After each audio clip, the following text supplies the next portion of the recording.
जय हिंद साथियों, मैं अनिल कुमार फिर से अपने यूट्यूब चैनल में आप लोगों का स्वागत करता हूं। दोस्तों, आज का जो मेरा टॉपिक है वो आपको केंद्र और राज्यों की विधानमंडल के अंतर्गत यह आपको दूसरा टॉपिक है। अगर आप पहले वीडियो को नहीं देखे तो आप हमारे चैनल पे विजिट करेंगे और वहां जाकर आप पहले वीडियो को देख लेंगे। तो इस वीडियो को बनाने का मकसद यही कि आपके 12th के जो बोर्ड एग्जाम होते हैं उस बोर्ड एग्जाम में जो भी आपको 11th कक्षा से जो क्वेश्चन पूछे जाते हैं वो क्वेश्चन आपका छूटे नहीं, ठीक है ना। तो चलिए दोस्तों, इसे शुरू करते हैं। तो देखिए, आज के टॉपिक का जो पहला प्रश्न है वो क्या कर रहा है कि राज्यसभा का सदस्य होने के लिए उम्मीदवार की न्यूनतम आयु जो है वो आपको कितनी है, ठीक है ना। ऑप्शन ए कह रहा है 21 वर्ष, ऑप्शन बी कह रहा है 25 वर्ष, ऑप्शन सी 30 वर्ष, ऑप्शन डी जो है वो आपको 35 वर्ष है। तो आइए इस सभी ऑप्शन पर हम लोग क्या करते हैं कि आपको विचार करते हैं। क्या करते हैं? विचार करते हैं। तो देखिए, तो सबसे पहले ऑप्शन नंबर ए जो है वो आपको 21 वर्ष कह रहा है। क्या कह रहा है? 21 वर्ष, ठीक है ना। ऑप्शन नंबर बी जो है वो आपको कितना कह रहा है, तो आपको 25 वर्ष। क्या है? 25 वर्ष, ठीक है ना। ऑप्शन नंबर सी जो है, याद रखेंगे, वो है आपको 30 वर्ष। क्या है? 30 वर्ष। और ऑप्शन नंबर जो डी है वह है आपको 35 वर्ष। क्या है? 35 वर्ष। तो देखिए, तो ये जितने भी आपको क्या है कि उम्र का आयु वर्ष दिया हुआ है, ठीक है ना, वो किसी न किसी सदस्यता के लिए क्या है कि आपको जरूरी है। जैसे आपको 21 वर्ष, तो ग्राम पंचायत का सदस्य होने के लिए कम से कम उम्मीदवार की न्यूनतम आयु क्या होनी चाहिए कि आपको 21 वर्ष होनी चाहिए। तो आप याद रखेंगे कि ग्राम पंचायत क्या है कि ग्राम पंचायत का सदस्य होने के लिए उम्मीदवार की न्यूनतम आयु कितनी चाहिए, तो आपको कम से कम 21 वर्ष। उसके बाद है आपको 25 वर्ष। तो 25 वर्ष जो है वो आपको लोकसभा का सदस्य होने के लिए, क्या होने के लिए? लोकसभा का सदस्य होने के लिए। और राज्य में विधानसभा का सदस्य बनने के लिए, क्या है?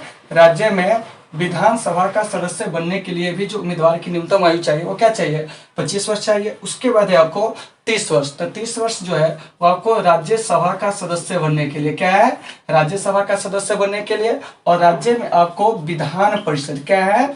विधान परिषद का सदस्य बनने के लिए उम्मीदवार की जो न्यूनतम आयु होनी चाहिए वो कितनी होनी चाहिए? 30 वर्ष। इसके अलावा आपको जो राष्ट्रपति हुए, क्या हुए कि राष्ट्रपति पद और उपराष्ट्रपति पद के लिए जो उम्मीदवार की न्यूनतम आयु होनी चाहिए वो आपको कितनी होनी चाहिए, तो आपको यानी कि 35 वर्ष होनी चाहिए। तो देखिए, तो यहाँ से कुछ चीज को याद रखेंगे, ये आपके एग्जाम में पूछे जा सकते हैं, ठीक है ना। तो आइए यहाँ पर हम सबसे पहले बात करते हैं कि आपको ये जो क्या है कि लोकसभा का सदस्य होने के लिए क्या योग्यता चाहिए। तो देखिए, लोकसभा का सदस्य होने के लिए सबसे पहली योग्यता क्या है कि आप भारत के नागरिक हो। क्या हो?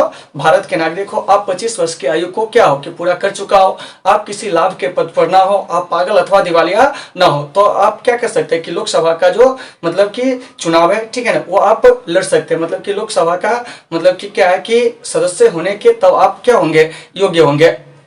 वहीं आपको राज्यसभा के सदस्य बनने के लिए जो योग्यता है, तो सबसे पहले वो भारत का नागरिक हो, ठीक है ना। दूसरी बात कि वह 30 वर्ष की उम्र जो हो वो आपको पूरा कर चुका हो। वह किसी लाभ के पद पर ना हो। वह आपको पागल अथवा दिवालिया ना हो। संसद द्वारा बनाए गए किसी कानून के तहत वह जो हो आपको अयोग्य ना हो, ठीक है ना। तो ऐसे व्यक्ति जो है वो आपको राज्यसभा का सदस्य जो है वो आपको क्या हो सकते हैं कि बन सकते हैं। तो इन चीजों को भी आपको अच्छे से याद रखना है, ठीक है। फिर है आपको राष्ट्रपति और आपको यानी कि उपराष्ट्रपति। तो राष्ट्रपति उपराष्ट्रपति बनने के लिए जो न्यूनतम आयु है वो आपको 35 वर्ष है। तो कभी कभी पूछ लिया जाएगा आपसे कि उपराष्ट्रपति के लिए क्या योग्यताएं हैं, ठीक है ना, या राष्ट्रपति के लिए क्या योग्यताएं हैं। तो सबसे पहले राष्ट्रपति के लिए योग्यताएं हैं कि वह भारत का नागरिक हो। दूसरी बात कि वह 35 वर्ष की आयु जो हो पूरा कर चुका हो। वह लोकसभा का सदस्य निर्वाचित होने की योग्यता रखता हो। वह किसी लाभ के पद पर ना हो। वह पागल अथवा दिवालिया ना हो। तो आप इन सब में क्या देखें कि आपको लाभ के पद बार बार आ रहा है। तो लाभ के पद हम कहते हैं किसको? तो देखिए, लाभ का पद जो है इसका निर्धारण आपको संसद करता है। कौन करता है? संसद करता है, याद रखिएगा। तो लाभ के पद के अंतर्गत लगभग आपको 56 पद आते हैं, जिसमें से कुछ प्रमुख पदों को आप याद रखेंगे, जैसे राष्ट्रपति हो गया, उपराष्ट्रपति हो गया, ठीक है ना। इसके अलावा राज्यों के राज्यपाल हो गए, संघ और राज्यों के जो मंत्री होते हैं, ये सब आपको लाभ के पद जो होते हैं वो आपको नहीं माने जाते, ठीक है ना। तो मुख्य रूप से इन पदों को आप याद रखेंगे। अब है कि उपराष्ट्रपति पद के लिए क्या योग्यता है। तो उपराष्ट्रपति पद के लिए योग्यता है कि सबसे पहले वह भारत का नागरिक होना चाहिए। दूसरी बात कि वह 35 वर्ष की उम्र को पूरा कर चुका हो। वह राज्यसभा का सदस्य निर्वाचित होने की योग्यता रखता हो। वह किसी लाभ के पद पर ना हो। वह आपको पागल अथवा दिवालिया ना हो। तो ऐसे लोग जो है वो आपको राज्यसभा का सदस्य जो है वो आपको निर्वाचित हो सकते हैं। तो इन चीजों को आपको अच्छे से याद रखना है, ठीक है ना। और इसमें जो भी चीज हम बताएं आप उसे क्या करेंगे कि आप वीडियो को पॉज करके लिख भी लेंगे, ठीक है ना। चलिए अगला प्रश्न देखिए क्या कर रहा है कि किस सदन में अध्यापकों व स्नातकों को स्थानों का आरक्षण दिया गया है, ठीक है ना। तो देखिए ऑप्शन ए कर रहा है राज्यसभा, ऑप्शन बी कर रहा है लोकसभा, ऑप्शन सी विधानसभा, ऑप्शन डी विधान परिषद। तो देखिए विधान परिषद के जो आपको सदस्य होते हैं उस सदस्यों का चुनाव जो होता है वो आपको अध्यापकों और स्नातकों के द्वारा किया जाता है। इसके अलावा आपको स्थानीय निकायों द्वारा किए जाते हैं। इसके अलावा आपको क्या होता है कि राज्यों की जो विधानसभा होते हैं उस विधानसभा के द्वारा भी आपको किए जाते हैं। राज्यपाल के द्वारा भी आपको क्या होता है कि आपको सदस्यों को मनोनीत किए जाते हैं, ठीक है ना। तो यहाँ पर आपका 13 नंबर ऑप्शन का रहा है कि किस सदन में अध्यापकों व स्नातकों का आरक्षण दिया गया है, तो हम क्या कहेंगे विधान परिषद में, ठीक है ना। और विधान परिषद के क्या होते हैं कि आपको 1/12 सदस्य जो होते हैं उसका जो आपको निर्वाचन करते हैं वो आपको कौन करते हैं, तो आपको अध्यापक और आपको जो ग्रेजुएट होते हैं वो करते हैं। लेकिन इसके लिए शर्त है कि कम से कम वो 3 वर्षों तक क्या हो, अगर अध्यापक है तो आपको 3 वर्षों से कम वो अध्यापन का कार्य कर रहा हो, अगर स्नातक किया तो 3 वर्ष पूर्व वो स्नातक किया हो। तो इन बातों को भी आपको अच्छे से याद रखना है। चलिए अगला प्रश्न देखिए क्या कह रहा है 14 कि दल बदल विरोधी कानून किस पर लागू नहीं होता है, तो राज्यसभा के सदस्य पर, लोकसभा के सदस्य पर, ठीक है ना, आपको विधानसभा के सदस्य पर, नगर पालिका के सदस्य पर। तो दल बदल कानून जो है वो आपको नगर पालिका के सदस्य पर लागू नहीं होते। तो आइए इस दल बदल कानून को हम लोग थोड़ा सा क्या करते हैं कि आपको देखते हैं, ठीक है ना। तो देखिए ये जो आपको दल बदल कानून है, क्या है दल बदल कानून, यह सबसे पहले बना कब था आप इसको याद रखेंगे। तो दल बदल कानून जो है वो आपको 1985 में बना था। कब बना था 1985 में, इस चीज को आपको याद रखना है। और ये जो दल बदल कानून है, ठीक है ना, ये आपको संविधान में किस संविधान संशोधन के द्वारा बना था, तो ये आपको 52वें संशोधन के द्वारा, किसके द्वारा 52वें संशोधन के द्वारा दल बदल कानून जो था वो आपको क्या हुआ था कि आपको बना हुआ था, ठीक है ना। तो कब बना था 1985 में। और ये जो दल बदल कानून है इसका जो उल्लेख है संविधान के 10वीं अनुसूची में, किसमें है 10वीं अनुसूची में। तो कभी कभी प्रश्न कर लिया जाएगा कि दल बदल का उल्लेख संविधान के किस अनुसूची में, तब क्या कहेंगे 10वीं अनुसूची में। और ये जो दल बदल कानून है याद रखिएगा ये आपको सांसदों, क्या है सांसदों और आपको विधायकों पर लागू होता है। किस पर लागू होता है, सांसदों और विधायकों पर क्या होता है कि आपको दल बदल कानून जो होते हैं वो आपको लागू होते हैं।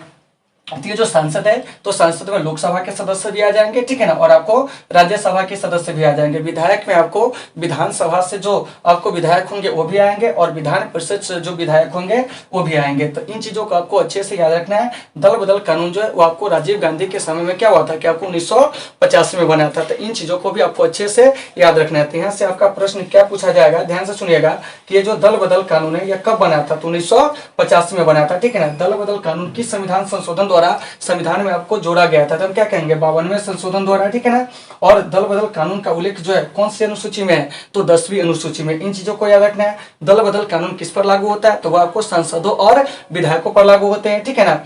दल बदल कानून किस प्रधानमंत्री के समय में बना था, राजीव गांधी के समय में। और एक चीज याद रखिएगा कि राजीव गांधी सबसे कम उम्र में प्रधानमंत्री बनने वाले भी क्या थे कि आपको व्यक्ति अभी तक है, ठीक है ना, यानी कि 40 वर्ष की उम्र में ही वो आपको क्या होते हैं कि प्रधानमंत्री बने थे 1984 में, ठीक है ना, इंदिरा गांधी की हत्या के बाद। तो इन चीजों को भी आपको अच्छे से क्या करना है, याद रखना है। तो उम्मीद है कि आपको ये चीजें समझ में आ गए होंगे। चलिए आगे चलते हैं।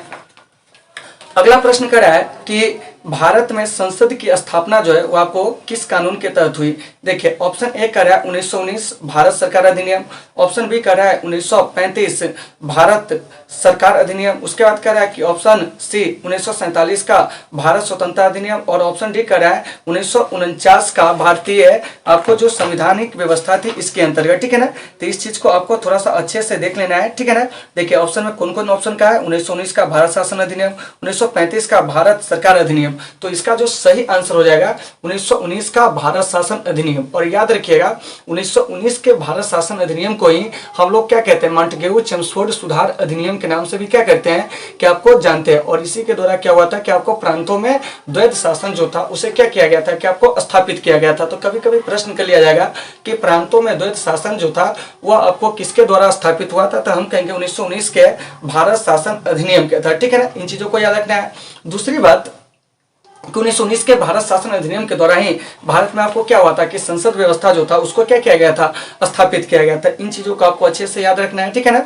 फिर कभी कभी प्रश्न कर लिया जाएगा कि भारत में ये जो संसदीय प्रणाली है वह किस देश से प्रेरित है, तो वह जो है वो आपको यानी कि इंग्लैंड यानी कि ब्रिटेन से क्या है कि आपको प्रेरित है, ठीक है ना। तो यहाँ से जो भी ऑप्शन था सारे ऑप्शन को हम लोग क्या किए, एनालिसिस किए। अब चलिए अब चलते हैं 16 में। कि लोकसभा की निर्वाचित सदस्यों की अधिकतम संख्या क्या हो सकती है। मतलब लोकसभा में पूछ रहा है कि निर्वाचित सदस्यों की अधिकतम संख्या। तो सबसे पहले मेरे भाई आप इसको रिटेन समझिए कि जो लोकसभा में अधिकतम सीटें होगी वह कितनी होगी, ठीक है ना। यानी कि लोकसभा में अधिकतम सीटें की अगर बात किया जाए, क्या किया जाए, बात किया जाए, तो देखिए लोकसभा में जो अधिकतम सीटें हो सकती है वो आपको 552 हो सकती है। कितनी हो सकती है, 552। याद रखिएगा कि लोकसभा में अधिकतम सीटें कितनी हो सकती है, 552। और इस 552 को भी आपको कैसे पढ़ना है थोड़ा सा ध्यान दीजिएगा। जैसे देखिए ये आपको 552 है, तो इस 552 को आप 3 खंडों में तोड़ दीजिए। क्या कर दीजिए, 3 खंडों में। इसमें से आपको 530 जो है वो आपको राज्यों से निर्वाचित होकर आएंगे। कहां से आएंगे, राज्यों से निर्वाचित होकर, ठीक है ना। 20 जो होंगे वह आपको कहां से, तो आपको संघ शासित प्रदेश से, यानी कि संघ राज्य से आएंगे, मतलब केंद्र शासित राज्य से, ठीक है ना। और 2 जो होते हैं वो आपको एंग्लो इंडियन के लिए क्या किए गए कि सीट जो है वो आपको आरक्षित किए गए। क्या किए गए हैं, आरक्षित किए गए। हालांकि इस व्यवस्था को अब जो है आपको 2019 में ही 104 संविधान संशोधन के द्वारा हटा दिया गया। अर्थात ये जो मतलब क्या है एंग्लो इंडियन है उसका क्या होता है कि 10 वर्षों पर मतलब कि इसके सीट को लेकर समीक्षा होती थी। तो 2019 में क्या है कि 104 संविधान संशोधन के द्वारा एंग्लो इंडियन वाली जो व्यवस्था है उसको हटा दिया गया, लेकिन फिर भी आप इसे याद रखेंगे। तो देखिए तो लोकसभा में अधिकतम सीटें कितनी, 552, जिसमें से 530 राज्यों से निर्वाचित होकर आएंगे, 500 आपको 30 जो है राज्यों से, 20 जो है संघ राज्य से निर्वाचित होकर आएंगे, 2 जो है एंग्लो इंडियन ये आपको राष्ट्रपति के द्वारा मनोनीत किए जाएंगे। तो आपका यहाँ से प्रश्न आएगा कि सर राष्ट्रपति जो है वह एंग्लो इंडियन को कब मनोनीत करेंगे, तो जब आपको इसका उचित प्रतिनिधित्व जो है न मिले, अर्थात यह चुनाव के द्वारा न चुनकर आए, तो ऐसे परिस्थिति में राष्ट्रपति जो है आर्टिकल 331 का प्रयोग करते हुए क्या करेंगे कि आपको लोकसभा में 2 सदस्य जो होते हैं एंग्लो इंडियन उसे मनोनीत करते हैं। तो कभी कभी प्रश्न कर दिया जाएगा कि राष्ट्रपति किस अनुच्छेद के तहत एंग्लो इंडियन को मनोनीत करते हैं, तो अनुच्छेद 331 के तहत। और कितने एंग्लो इंडियन को मनोनीत करेंगे, तो आपको 2 एंग्लो इंडियन को। तो यहाँ से प्रश्न आ गया कि एंग्लो इंडियन किसे कहते हैं, तो हम कहेंगे कि ऐसे व्यक्ति, ठीक है ना, जो कि सबसे पहले भारतीय हो, क्या हो, भारतीय हो। दूसरी बात कि उसके जो पिता हो वो आपको या उसके पितृकुल हो यूरोपीय हो, क्या हो, यूरोपीय हो। उसकी माँ या मातृकुल जो भारतीय हो, तो ऐसे व्यक्ति को क्या होगा कि आपको एंग्लो इंडियन कहा जाएगा और राष्ट्रपति इसी को अनुच्छेद 331 के तहत मनोनीत करेंगे। फिर कभी कभी प्रश्न कर लिया जाएगा कि आर्टिकल 80 के तहत क्या होते हैं कि आपको राज्यसभा में 12 सदस्यों को क्या होते हैं कि राष्ट्रपति के द्वारा मनोनीत किए जाते हैं। और ये जो 12 सदस्य होते हैं ये आपको कला, साहित्य, विज्ञान और समाज सेवा से जुड़े होते हैं। तो कभी कभी प्रश्न कर लिया जाता है कि किस अनुच्छेद के तहत राष्ट्रपति जो है वो आपको मतलब कि राज्यसभा में, ठीक है ना, कि 12 सदस्यों को मनोनीत करते हैं, तो हम क्या कहेंगे, अनुच्छेद 80 के तहत, ठीक है ना। और 2 एंग्लो इंडियन को अनुच्छेद 331 के तहत। तो इस प्रकार से आपको संसद में जो टोटल मनोनीत सदस्य हो जाते हैं वो कितने हो जाते हैं, आपको 14 हो जाते हैं। जब भी हम अगर मनोनीत की बात करेंगे तो मनोनीत में याद रखिएगा क्या होगा, ध्यान से सुनिएगा कि इसमें आपको यानी कि राज्यसभा से भी होंगे और आपको लोकसभा से भी होंगे, ठीक है ना। तो संसद में लोकसभा भी आते हैं और आपको राज्यसभा भी आते हैं। तो इन चीजों को भी आपको अच्छे से समझना है। चलिए देखते हैं अगला प्रश्न क्या कर रहा है। निम्नलिखित में से भारत के किस राज्य में द्विसदनीय विधायिका जो है वो आपको नहीं है, ठीक है ना। तो देखिए द्विसदनीय विधायिका करने का मतलब क्या हुआ कि जहां पर आपको क्या हो कि विधानसभा भी हो और विधान परिषद भी हो। तो देखिए ऑप्शन ए करें बिहार, उत्तर प्रदेश, कर्नाटक, झारखंड। तो इसका सही आंसर हो जाएगा झारखंड, क्योंकि कल ही आपको हम बताए थे कि भारत के 6 राज्य में आपको क्या है कि आपको विधान परिषद है, क्या है, विधान परिषद है। तो देखिए भारत के वो 6 राज्य कौन है जहाँ विधान परिषद है, यहाँ पर हम आपको संक्षेप में बता देते हैं, ठीक है ना। तो इसमें आपको एक हमारा बिहार है, ठीक है ना। बिहार के बाद जो है वो आपको उत्तर प्रदेश है, उत्तर प्रदेश के बाद आपको महाराष्ट्र है, क्या है, महाराष्ट्र। महाराष्ट्र के बाद आपको कर्नाटक है, आंध्र प्रदेश है और उसके बाद आपको तेलंगाना है। तो बिहार में विधान परिषद की 75 सीटें, यूपी में आपको 100 सीटें, आपको महाराष्ट्र में 78 सीटें, कर्नाटक में 75 सीटें, आंध्र प्रदेश में 50 सीटें, तेलंगाना में आपको 40 सीटें। तो अगर आपसे क्वेश्चन किया जाए कि बताइए कि विधान परिषद में, ठीक है ना, आपको सबसे ज्यादा सीट किस राज्य में, तो हम क्या कहेंगे, तो आपको यूपी में, क्या कहेंगे, यूपी में। तो इन चीजों को भी आपको अच्छे से याद रखना है। तो यहाँ दिए गए ऑप्शन के हिसाब से क्या हो जाएगा कि इन 6 राज्यों को छोड़कर बाकी जो भी राज्य होगा वहां पर आपको विधान परिषद नहीं है। फिर कभी कभी प्रश्न कर लिया जाता है कि विधान परिषद में अधिकतम कितने सदस्य हो सकते हैं। तो विधान परिषद में अधिकतम जो सदस्य की संख्या है, ठीक है ना, वह आपको मतलब कि क्या हो सकता है कि उस राज्य की विधानसभा के 1/3 3 सदस्यों से अधिक नहीं हो सकता। मतलब कि मान चलिए कि बिहार में क्या है कि विधानसभा की 243 सीटें हैं, तो यहाँ पर विधान परिषद की अधिकतम सीटें कितना हो सकती है? 243 का 1/3, तो ये हो जाएगा 243 का 1/3, 80 या 240, 3 इकाई 3, यानी कि 81। क्या हो जाएगा? 81। तो कहने का मतलब हुआ कि बिहार में विधान परिषद का अधिकतम सीटें जो होगा 81 से अधिक नहीं हो सकता है, ठीक है ना। और न्यूनतम कम से कम कितना होना चाहिए? तो वह आपको 40 है। क्या है? 40 है। तो इन चीजों को भी आपको अच्छे से याद रखना होगा। तो अगर हम प्रश्न कभी पूछ दे या आपके एग्जामिनर कभी प्रश्न पूछ दे कि बताइए कि विधान परिषद में न्यूनतम सीटें कितनी हो सकती है, तो हम क्या कहेंगे कि विधान परिषद में न्यूनतम सीटें जो है 40 हो सकती है, अधिकतम उस राज्य की विधानसभा के 1/3 से अधिक जो है वो आपको नहीं हो सकता है। तो इन चीजों को आपको बेहतर तरीके से याद रखना है। और विधान परिषद भारत के कितने राज्य में? 6 राज्य में। तो उम्मीद है कि आपको ये सारे चीज समझ में आ गए होंगे। तो आप लोग इसे फटाफट क्या कर लीजिए, क्लियर कर लीजिए, ठीक है ना। देखिए अगला प्रश्न हमारा क्या कर रहा है, ध्यान से सुनिएगा कि संसद की संयुक्त बैठक की अध्यक्षता कौन करता है? ऑप्शन ए प्रधानमंत्री, ऑप्शन बी जो है आपको राष्ट्रपति, ऑप्शन सी उपराष्ट्रपति, ऑप्शन डी जो है वो आपको लोकसभा अध्यक्ष, ठीक है ना। तो देखिए तो संसद की जो संयुक्त बैठक होती है उस बैठक की जो अध्यक्षता करते हैं वो आपको कौन करते हैं? तो आपको लोकसभा अध्यक्ष करते हैं। कौन करते हैं?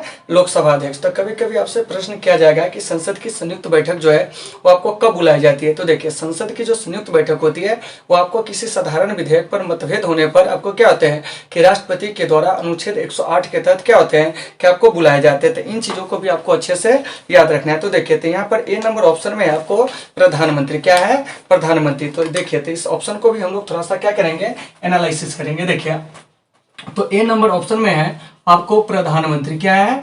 प्रधानमंत्री। तो याद रखिएगा कि प्रधानमंत्री की क्या होती है कि आपको नियुक्ति होती है। क्या होती है? नियुक्ति होती है। याद रखना है इस चीज को कि प्रधानमंत्री की क्या होती है? आपको नियुक्ति होती है। तो आपसे प्रश्न पूछा जाएगा कि किस अनुच्छेद के तहत प्रधानमंत्री की नियुक्ति होती है? तो देखिए तो अनुच्छेद आपको 75 के तहत, किसके तहत? अनुच्छेद 75 के तहत प्रधानमंत्री की जो नियुक्ति करते हैं वो आपको राष्ट्रपति करते हैं। कौन करते हैं? राष्ट्रपति। तो याद रहेगा कि प्रधानमंत्री की नियुक्ति कौन करते हैं? तो आपको राष्ट्रपति करते हैं। और प्रधानमंत्री की सलाह से क्या होता है कि आपको अन्य मंत्रियों, क्या है? अन्य मंत्रियों, तो इस अन्य मंत्रियों की भी जो नियुक्ति करते हैं वो आपको कौन करते हैं? तो आपको राष्ट्रपति भी करते हैं। याद रखिएगा कि अनुच्छेद 75 के अंतर्गत ही क्या होता है कि आपको राष्ट्रपति प्रधानमंत्री की नियुक्ति करते हैं और प्रधानमंत्री की सलाह पर अन्य मंत्रियों की क्या करते हैं? नियुक्ति करते हैं। तो ये जो प्रधानमंत्री होते हैं अपने मंत्री परिषद के अध्यक्ष होते हैं। क्या होते हैं? अध्यक्ष होते हैं। याद रखिएगा। तो कभी कभी प्रश्न किया जाएगा आपसे कि बताइए कि ये जो मंत्री परिषद होते हैं क्या होते हैं? मंत्री परिषद, ठीक है ना। तो इस मंत्री परिषद के जो अध्यक्ष होते हैं वह कौन होते हैं? तो मंत्री परिषद के अध्यक्ष जो होते हैं वह आपको प्रधानमंत्री होते हैं। कौन होते हैं? प्रधानमंत्री। तो इन चीजों को भी आपको अच्छे से समझना है, ठीक है ना। आपके एग्जाम में क्वेश्चन जो होते हैं वो आपको पूछे जाते हैं। मंत्रियों की नियुक्ति कौन करते हैं? तो वो आपको राष्ट्रपति करते हैं। कौन करते हैं? राष्ट्रपति, ठीक है ना। और एक आपको मंत्री परिषद होगा संघीय स्तर की, ठीक है ना, जो आपको क्या करेगा कि राष्ट्रपति के कार्यों में सहायता व सलाह देगी। तो इसके बारे में जो चर्चा की गई है वो आपको अनुच्छेद 74 में, किसमें की गई है? अनुच्छेद 74 में। तो याद रखिएगा कि मंत्रियों की नियुक्ति अनुच्छेद 75 के तहत होती है, जबकि आपको राष्ट्रपति के कार्यों में सहायता व सलाह देने के लिए एक मंत्री परिषद होगी। इसकी बात जो कही गई है अनुच्छेद आपको किसमें? तो 74 में। तो इन बातों को आपको अच्छे से याद रखना है। देखिए अगला ऑप्शन क्या है आपको? राष्ट्रपति। क्या है? राष्ट्रपति, ठीक है ना। तो देखिए तो ये जो राष्ट्रपति होते हैं, ठीक है ना, ये हमारे भारत में संघीय कार्यपालिका के क्या होते हैं कि आपको प्रमुख होते हैं। क्या होते हैं? प्रमुख होते हैं। याद रखिएगा कि राष्ट्रपति हमारे भारत में जो होते हैं वो आपको संघीय कार्यपालिका के क्या होते हैं? संवैधानिक प्रमुख होते हैं। क्या होते हैं? संघीय कार्यपालिका के, ठीक है ना, आपको संवैधानिक प्रमुख कहेंगे। क्या कहेंगे? संवैधानिक प्रमुख। याद रखिएगा कि क्या होते हैं? संवैधानिक प्रमुख होते हैं, ठीक है ना। लेकिन इनके शक्ति का जो आपको वास्तविक रूप से जो प्रयोग करते हैं, यानी कहने का मतलब हुआ कि वास्तविक रूप से आपको कार्यपालिका के शक्ति का जो प्रयोग किया जाता है वो आपको प्रधानमंत्री के द्वारा, किसके द्वारा?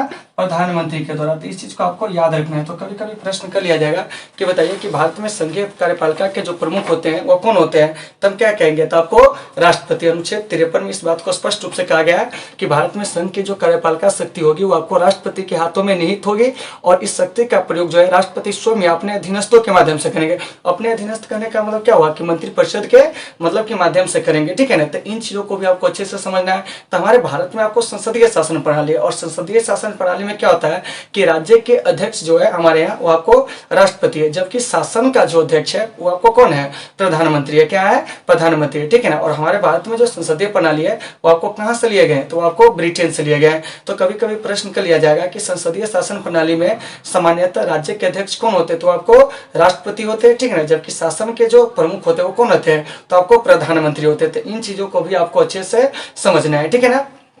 तो देखिए, तो यहाँ से अगर हम क्वेश्चन पूछेंगे कि संघ की कार्यपालिका शक्ति किसमें निहित है, तो आप क्या कहेंगे, राष्ट्रपति में निहित है, ठीक है ना। और जबकि आपको वास्तविक रूप से किसमें निहित है, तो हम क्या कहेंगे, प्रधानमंत्री में। क्या कहेंगे, प्रधानमंत्री में। तो इन चीजों को भी आपको अच्छे से समझना है। देखिए ऑप्शन नंबर सी इसका एक है आपको उपराष्ट्रपति। क्या है, उपराष्ट्रपति। तो एक चीज याद रखिएगा कि ये जो उपराष्ट्रपति होते हैं ये आपको राज्यसभा के क्या होते हैं, कि आपको पदेन सभापति होते हैं। इस बात को भी याद रखिएगा, ठीक है ना।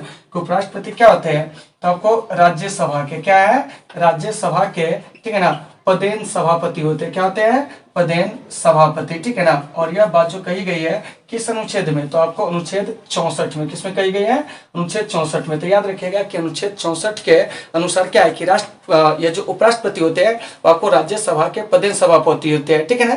और एक चीज याद रखिएगा कि उपराष्ट्रपति को जो वेतन मिलता है ना वो उपराष्ट्रपति के रूप में नहीं मिलता, बल्कि उनको आपको राज्यसभा के सभापति के रूप में मिलता है। तो इस प्रकार से राज्यसभा के जो भी सभापति है कौन है, तो एम वेंकैया नायडू है। क्योंकि अभी हमारे देश के जो उपराष्ट्रपति है कौन है, एम वेंकैया नायडू, याद रखिएगा। और एम वेंकैया नायडू जो भारत के 13वें उपराष्ट्रपति है। तो इन चीजों को याद रखना है। राष्ट्रपति जो है रामनाथ कोविंद वो आपको 14वें क्या है, कि आपको राष्ट्रपति है। तो इन चीजों को भी आपको अच्छे से याद रखना है। तो यहाँ पर बस हम एग्जाम के व्यू से क्वेश्चन का एनालिसिस कर रहे हैं, इन सारे टॉपिकों पर हम विशेष रूप से चर्चा नहीं करें, ठीक है। क्योंकि उपराष्ट्रपति राष्ट्रपति अलग से टॉपिक ही जब हमें समय मिलेगी तो उसमें हम क्या करेंगे कि आपको पढ़ाएंगे, ठीक है ना। चलिए देखिए अगला है आपको लोकसभा अध्यक्ष। तो देखिए तो लोकसभा अध्यक्ष को भी समझ लीजिए, ऑप्शन नंबर डी में है, ठीक है ना। तो देखिए लोकसभा जो अध्यक्ष होते हैं उसकी जो आपको निर्वाचन करते हैं लोकसभा सदस्य अपने में से करते हैं, ठीक है ना। आपको अनुच्छेद 93 के तहत, किसके तहत, अनुच्छेद 93 के तहत। जैसे नवगठित लोकसभा जो होगी, ठीक है ना, वो अपने में से, ठीक है ना, यानी कि अपने सदस्यों में से ही किसी एक को अध्यक्ष और किसी एक को उपाध्यक्ष क्या करती है, कि आपको मतलब निर्वाचित करती है, ठीक है ना, अनुच्छेद 93 के तहत। इस बातों को याद रखना है। यहाँ से प्रश्न कर लिया जाएगा कि प्रथम लोकसभा अध्यक्ष कौन थे, तो आपको जीवी मामलंकर थे। तो याद रखिएगा। और जीवी मामलंकर को लोकसभा का क्या कहा जाता है, तो आपको पिता कहा जाता है। तो याद रहेगा कि लोकसभा के प्रथम अध्यक्ष कौन थे, जीवी मामलंकर, ठीक है ना। लोकसभा के प्रथम महिला अध्यक्ष तो वह आपको मीरा कुमार, लोकसभा के वर्तमान अध्यक्ष तो आपको ओम बिरला। तो इन सारे बातों को आपको अच्छे से याद रखना है। चलिए अगले प्रश्न की ओर चलते हैं, क्या कहा जा रहा है, ठीक है ना। देखिए अगला कह रहा है कि राज्य सभा जो है संसद का बड़ा या उच्च सदन है। क्या है, उच्च सदन है, क्योंकि इसका कार्यकाल लोकसभा के कार्यकाल से बड़ा है, इसकी सदस्य संख्या लोकसभा की सदस्य संख्या से कम है, इसमें राज्यों को प्रतिनिधित्व दिया गया। क्या दिया गया है, मतलब कि राज्यों को प्रतिनिधित्व दिया गया। उसके बाद कह रहा है कि उपराष्ट्रपति इसका पदेन सभापति। तो इसका जो सही होगा आंसर वो क्या होगा, ध्यान से सुनिएगा कि इसमें राज्यों को प्रतिनिधित्व दिया गया है। याद रखिएगा, ठीक है ना, कि राज्यसभा के बारे में कुछ बातें यहाँ पर दी गई है, उसके बारे में हम आपको चर्चा कर देते हैं, ठीक है ना।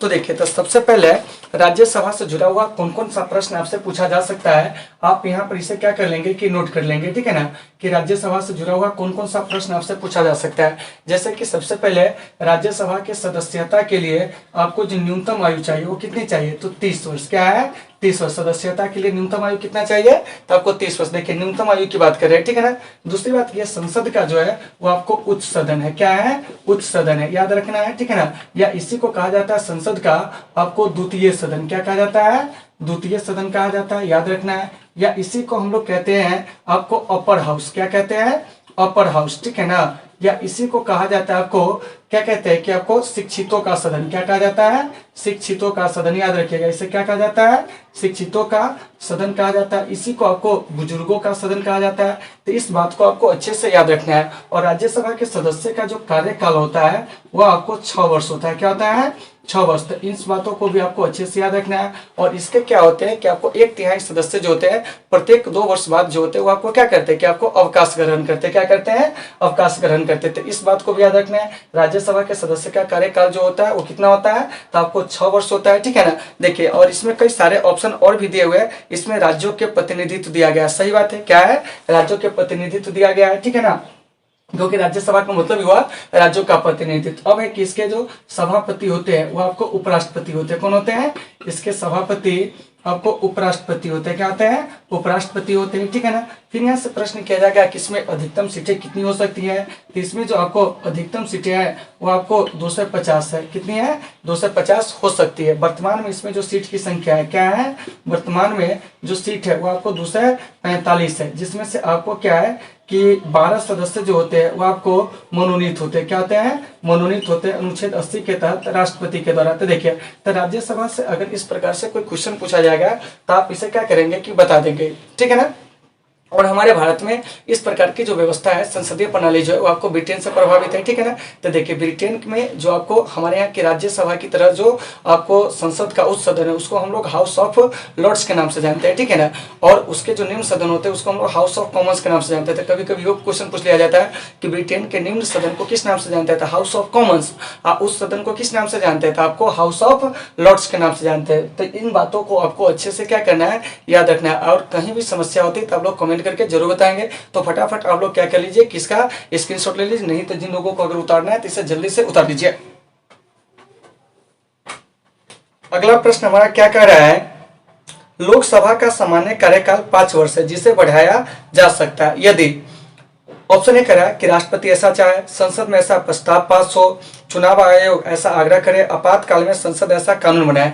तो देखिए, आपातकाल में लोकसभा का जो कार्यकाल है, ठीक है ना, वो आपको अधिकतम एक बार में 1 वर्ष के लिए क्या है कि आपको बढ़ाया जा सकता है। क्या हो सकता है? बढ़ाया जा सकता है, ठीक है ना। लेकिन आपको आपातकाल अगर क्या होती है कि आपको समाप्त हो जाती है इस अवधि में, ठीक है ना, तो फिर आपको क्या होता है कि आपको चुनाव भी कराने होते हैं, ठीक है ना।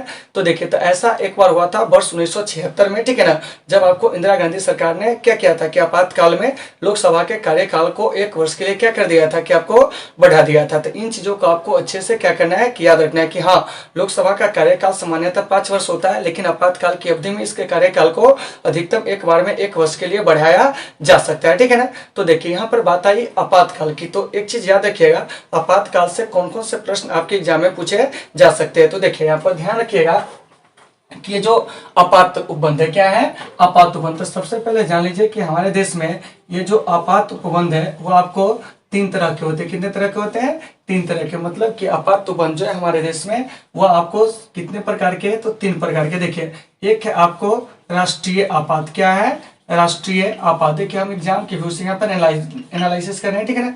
एक जो हो जाएगा आपको राष्ट्रपति शासन। क्या है?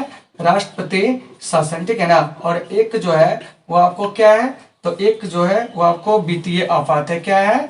वित्तीय आपात है। तो इन चीजों को भी आपको अच्छे से समझना है। तो हमारे देश में जो आपात उपबंध है वो कितने तरह के हैं? 3 तरह के। और यह जो आपात उपबंध है ये आपको कहाँ से प्रेरित है? तो याद रखिएगा कि यह आपको जर्मनी से प्रेरित है। कहाँ से प्रेरित है? जर्मनी से। मतलब कि हमारे देश में आपात उपबंध जो है वो आपको जर्मनी से क्या है कि आपको लिया गया है। और इसकी जो चर्चा है, ठीक है ना, वो आपको भाग 18 में, किसमें है?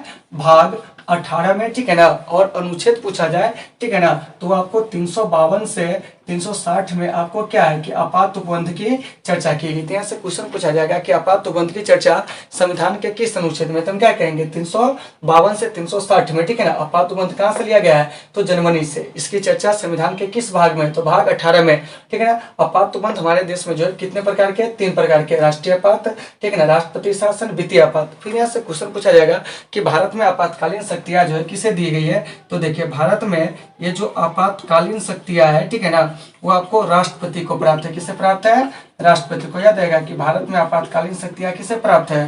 तो आपको राष्ट्रपति को प्राप्त है। फिर यहाँ से कभी कभी प्रश्न कर लिया जाता है कि राष्ट्रीय आपात किस अनुच्छेद के तहत लगाए जाते हैं? याद रखिएगा, तो आपको आर्टिकल 352 मतलब के अनुच्छेद 352 के तहत। ये जो राष्ट्रपति शासन है ये आपको आर्टिकल 356 के तहत, और वित्तीय आपात जो है ये आपको आर्टिकल 360 के तहत क्या होते हैं कि आपको लगाए जाते हैं। तो इन चीजों को भी आपको अच्छे से याद रखना है। तो आपके एग्जाम में क्वेश्चन पूछा जाता है कि राष्ट्रीय आपात जो है किस अनुच्छेद के तहत लगाए जाते हैं? तो हम क्या कहेंगे? तो आपको 352 के तहत राष्ट्रपति शासन, तो 356 के तहत वित्तीय आपात, तो 360 के तहत। एक चीज याद रखिएगा कि राष्ट्रीय आपात जो है अब तक हमारे देश में 3 बार लागू हो चुके हैं। एक आपको 1962 में भारत चीन युद्ध के समय, एक आपको 1971 में क्या हुआ था कि भारत पाक युद्ध के समय, और तीसरा जो लगा था 1975 में आपको इंदिरा गांधी की सरकार में लागू हुआ था, ठीक है ना। आपको आंतरिक गड़बड़ी का बहाना बनाकर, ठीक है ना, 25 जून 1975 को, और उस समय आपातकाल आपातकाल की घोषणा करने वाले जो राष्ट्रपति थे वो आपको फखरुद्दीन अली अहमद थे। तो आपका यहाँ से एक प्रश्न आएगा कि जो राष्ट्रीय आपात है, ठीक है ना, वो किस परिस्थिति में लगाए जा सकते हैं। तो जब आपको युद्ध की स्थिति हो, बाह्य आक्रमण हो, ठीक है ना, या आपको सशस्त्र विद्रोह हो, तो ऐसे परिस्थिति में आपको आपातकाल राष्ट्रपति के द्वारा लागू किए जा सकते हैं। तो अब तक हमारे देश में राष्ट्रीय आपात जो है वो आपको 3 बार लागू हुआ, याद रखिएगा। एक आपको 1962 में, इस समय आपको भारत और चाइना का वार चल रहा था उस समय, ठीक है ना, और एक जो है 1971 में, यह आपको भारत और पाक युद्ध के समय, ठीक है ना, और एक लगा था आपको 1975 में, आपको आंतरिक गड़बड़ी के कारण। किसके कारण? आंतरिक गड़बड़ी के कारण, ठीक है ना। अब इसी आंतरिक गड़बड़ी को नाम दे दिया गया है सशस्त्र विद्रोह, क्योंकि 44वें संविधान संशोधन में इस बात की व्यवस्था की गई थी कि अब आंतरिक गड़बड़ी के जगह पर क्या होगा, सशस्त्र विद्रोह शब्द का प्रयोग किया जाएगा। तो इस प्रकार से इन चीजों को आपको अच्छे से क्या करना है, याद रखना है। राष्ट्रपति शासन देखिए अलग अलग राज्यों में अलग अलग बार लागू हो चुकी है, ठीक है ना। हमारे बिहार में अब तक 8 बार लागू हो चुकी है। राष्ट्रपति शासन कब लागू किए जाते हैं? तो जब किसी राज्य का संवैधानिक तंत्र विफल हो जाता है। क्या जाता है? विफल हो जाता है। तो ऐसे परिस्थिति में क्या होता है कि राज्यपाल के लिखित सूचना के आधार पर राष्ट्रपति जो होते हैं उस राज्य में क्या करते हैं कि आपको आपातकाल की क्या करते हैं कि घोषणा करते हैं। और उसमें कौन सा आपातकाल? तो आपको राष्ट्रपति शासन, जिसको कहते हैं प्रेसिडेंट रूल, ठीक है ना। तो राष्ट्रपति शासन सबसे पहले जो लागू हुआ था वो आपको पंजाब में, याद रखिएगा कि राष्ट्रपति शासन सबसे पहले कहाँ लागू हुआ था? पंजाब में। कब लागू हुआ था? तो वो आपको 1951 में। राष्ट्रपति शासन सबसे अधिक दिनों तक कहाँ लागू रहा? तो आपको जम्मू और कश्मीर में। इस बात को भी आपको याद रखना है कि राष्ट्रपति शासन सबसे अधिक दिनों तक कहाँ लागू हुआ था? तो आपको जम्मू और कश्मीर में 6 वर्ष लगभग ये रहा था, ठीक है ना। उसके बाद है कि बिहार में राष्ट्रपति शासन अब तक कितना बार लागू हो चुका है? तो देखिए बिहार में राष्ट्रपति शासन जो है अब तक आपको 8 बार लागू हो चुका है। और सर्वाधिक बार राष्ट्रपति शासन जो लागू हुआ है वो आपको नागालैंड में लगभग 11 बार जो है वो आपको लागू हो चुका है। आप लोग गूगल करके इसे देख लीजिएगा, ठीक है ना। आइए अब है कि यहाँ से राष्ट्रपति शासन से ऐसे प्रश्न जो है आपसे पूछे जाएंगे। राष्ट्रपति शासन किस अनुच्छेद के तहत? 356 के तहत, ठीक है ना। तो भारत में जो भी आपातकालीन शक्ति है किसके हाथ में है? राष्ट्रपति के हाथ में है। लेकिन इन सारे आपातकालीन शक्ति का वो जो प्रयोग करते हैं वो आपको किसके सहयोग से करते हैं? तो आपको मंत्रिपरिषद के सहयोग से। इन चीजों को देख लेना। अब आइए अब हम बात करते हैं वित्तीय आपात की। तो वित्तीय आपात जो है हमारे देश में अब तक एक बार भी लागू नहीं हुआ है। तो आपसे क्वेश्चन पूछा जाएगा कि वित्तीय आपात किस अनुच्छेद के तहत लगाए जा सकते हैं? तो हम क्या कहेंगे? अनुच्छेद 360 के तहत। आज तक हमारे देश में अनुच्छेद 360 जो है आपको लागू नहीं हुई, मतलब कि वित्तीय आपात लागू नहीं हुई। तो वित्तीय आपात कब लागू किया जाते हैं? तो जब आपको क्या होता है कि आपको भारत या इसके मतलब कि किसी भाग में क्या हो कि वित्तीय स्थायित्व को साख को खतरा हो, तो ऐसे परिस्थिति में राष्ट्रपति वित्तीय आपात की क्या कर सकते हैं कि आपको घोषणा कर सकते हैं, ठीक है ना। तो देखिए यहाँ से हम क्या सीखे कि जो भी आपके एग्जाम में पूछे जाने योग्य क्वेश्चन है, ठीक है ना, उन सारे क्वेश्चन का हम लोग क्या किया कि आपको एनालिसिस किए। और एक चीज याद रखिएगा कि आपको आपातकाल के समय में क्या हो सकता है कि लोकसभा के कार्यकाल को मतलब कि अधिकतम एक बार में 1 वर्ष के लिए क्या हो सकता है, बढ़ाया जा सकता है। और ऐसा किया गया था वर्ष 1976 में। तो दोस्तों मुझे उम्मीद है कि आपको ये सारे चीज होंगे समझ में आ गए होंगे, ठीक है ना। फिर हम लोग क्या करेंगे, इससे अगले पार्ट जो है, ठीक है ना, पार्ट 3 उसका एनालिसिस हम लोग अगले वीडियो में करेंगे, ठीक है ना। तो आप लोग इसे बढ़िया से क्या करेंगे, कवर कर लेंगे। और मेरा मोटिव है कि आपका अच्छे से अच्छे अंक जो है आपके एग्जाम में आए। तो चलिए दोस्तों आज की इस क्लास को यहीं पे विराम देते हैं। फिर मिलते हैं आपसे एक बेहतर क्लास के साथ। जब तक के लिए आप सबों से सुविधा। Take care all of you.